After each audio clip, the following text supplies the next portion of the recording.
Bo'ldi. Bormi? Namangandan trekker mashinasi kelgan, propan mustrofi qildirgani, jarayonlar bitta hozir. Hozir gap trekker haqida emas, buni kelgan mijozimiz haqida, ya'ni qaysi tomondan qanday ko'rib keldi va bundan oldin ham qo'yib bergan ekanmiz. Shu haqida o'zidan realni so'raymiz. Aka video uchun ko'rishib qo'yamiz ularga. Yaxshi keldinglarmi, yaxshimisizlar? Siz bu yoqdan olib qo'ying. Jigar, siz ham yaxshi keldingizmi, charchamayapsizmi? 648 ga bundan oldin qo'yganmiz, to'g'rimi?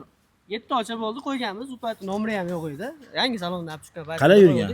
Rostini aytaverasiz. Zo'r aka, cho'tka yurgani uchun bu yoq boshlig'im, direktorimiz, xudo xolasa. Akamiz bizni ko'rgansiz ham bu yoqdan qo'ydirgan, to'g'rimi? Ha, men shogirdim qo'ydirganimdan keyin men o'zim buni mashinasini minib ko'rdim. Menga yoqqani uchun erinmasdan Namangandan bo'lsam kelib sizlarga qo'ydirib ketdim. Savol, aka, hid chiqmadimi? Yo'q, umuman hid yo'q. Tortishida odatda gaz qo'yilganda o'ziga xos qo'yilmasa yoki bo'lmasa arzonroq zapchasidan ishlatiladigan bo'lsa yoki to'g'ri nastroyga qilinmasa siltib qolishlar bo'lib qoladi-da. Siz bunga shunaqa holatlar bo'ldimi, bo'lmadimi? Yo'q, Azizbekda bo'lmadi. Men buni spesialni kutdim, 3-4 oy yurchi, seniki qanaqa sifatli yaxshi bo'lsa, keyin olib borib qildiraman deb. Mana bugun nasib ekan. O'zbekda maqol bor, boshidan o'tgan tabib deydi. Bu qanaqa qilyapsiz-da? Zo'r. Meni sinab oldi. Sizda ana o'z yurdingiz shuncha vaqt qalay yurib berdi aka? To'g'ri aka. Kilometrlari ham zo'r chiqdi xudo xolasa. Qancha qalay yuryapti kilometringiz? U paytda men qo'ygan paytda gazlar 5000 so'm edi, propanlar. Hozir narxi oshgani uchun anaqa bo'lyapti. Hozirgi narxda bugungi kunda 6000 so'm. 5200 lik paytda 100 mingga 200 kilometr bemalol yurayotgandim. 100 ming so'mga. Ha, zo'r yurayotgandim. Hozir ponni qo'yapsizmi? Yo'q, ponni qo'ymayapman. Shu kunlik shunaqa. Yetarlicha. Qancha yuryapsiz shun bilan aka? Bemalol 120 ming, 130 mingni qo'yapman, 200 yuryapman-da hali. Propanda oshganda hisobiga narxi oshdi hozir. Aka yurishi shunday, ya? Yurishi shunday, xudo xolasa. Siltamadimi aka? Yo'q, yaxshi. Bir 6 oy bo'libdi. Hid xush keldimi, kelmadimi? Yo'q aka. Realni hidi yo'q aka. Obunachilar uchun men har qancha qanaqa qo'yganimizni gapirmay boshqa bo'lmay, baribir lekin qo'ydirgan odam, misol uchun sizning mijozni fikri qolganlarga muhimroq bo'ladi, demak gapirgan. Zo'r aka. Buni ham video ham qiluvdi, yaxshini ham ko'rsin mijozlar. Qo'yganimizni ham video qilgan. 6 oy oldin. 6 oy oldin yo shortsga yoki postga joylagan bo'lamiz. Erinmasdan ko'rib oladigan bo'lsanglar, xudo xolasa. Birinchi video bilan ikkinchi videoda shuning uchun olib solishtirib olsanglar bo'ladi.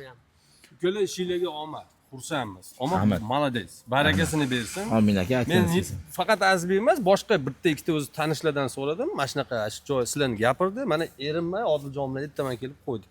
Xudo xolasa. Umringiz uzoq bo'lsin. Klient всегда прав deydi. To'g'risini aytamiz biz. To'ppa-to'g'ri. Молодец. Shuning uchun aytyapmanki, qanaqadir bizda xatolik bor bo'ladigan bo'lsa yoki qanaqadir yurganda qanaqadir kamchilik bor bo'ladigan bo'lsa, realni aytsa, biz uni ustida ishlashga harakat qilamiz. 6 oydan beri hali bitta muammo bo'lmagani uchun men qiziqib keldim. Glavniy sababi bilasizmi aka shuni aka? Men yechimini aytib beraman. Ayting. Glavniy sababi aka eng zo'r narsa qo'yishlik kerak va o'ziga yarasha narsa qo'yishlik kerak. Biz sabablarni hammasini qilganmiz. Endi natijasini klient o'zidan so'raymiz-da.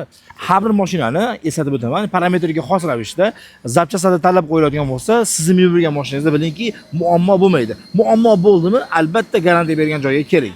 Chunki sizga garantiya berganmi, uni ustida ishlaydi. Qanaqadir xatolik bo'lgan bo'lishi mumkin yoki shtusularni qilib qo'ygan bo'lishi mumkin, filtr to'lib qo'ygan bo'lishi mumkin. Albatta.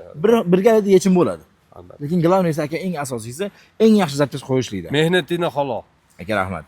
Rozi bo'lasiz. Aka, siz ham rozi bo'lasiz.